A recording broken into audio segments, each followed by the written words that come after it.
আপনারা দেখতে পাচ্ছেন এখন আমি আছি দেবী ফুল্লরা। একান্ন সতীপীঠের মধ্যে আরেকটি সতীপীঠ হচ্ছে দেবী ফুল্লরা সতীপীঠ। তো এখানে এসছি, তো এখানে যে চারিপাশে যে পরিবেশ খুব সুন্দর এবং স্নান্ত।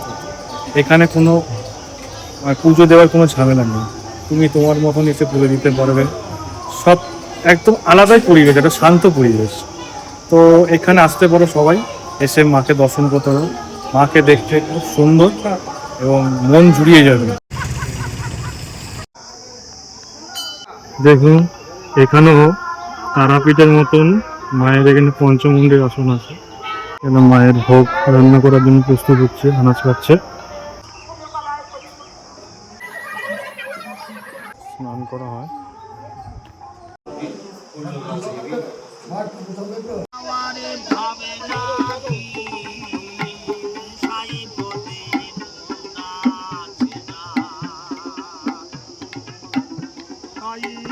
থাকিব সদাই আনন্দ